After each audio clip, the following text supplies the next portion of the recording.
January 2020, another thing started, and that was that there was a test, a PCR test, that was invented by Mr. Drosten, and it was accepted by WHO, and the WHO said, yes, when the test is positive, we have a case of COVID-19. So the meaning of the word case has been changed during the data collection of an epidemic.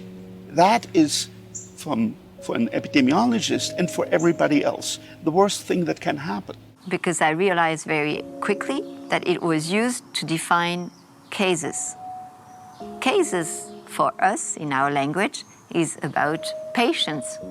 And here, the cases became the positivity to PCR. So forget about the individual, it was just a result from a technique. They're now calling apples oranges. And now there are many oranges, many more than there were before. Before they called apples oranges.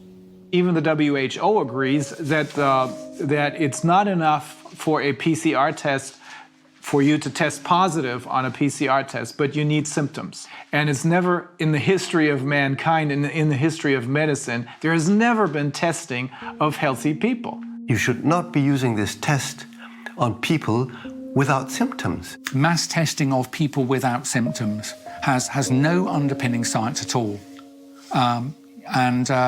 It's just a way of frightening people. It creates the impression that something bad is happening because there are so many cases. No, there are not so many cases. We finally built this crisis with this new definition of cases based on this PCR testing. And this is how they started counting the cases. What they counted was the activity of testing. And the more they tested, the more cases they found.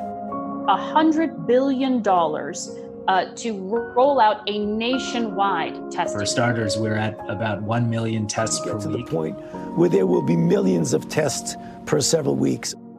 What we experience at the moment is nothing more than a PCR test pandemic.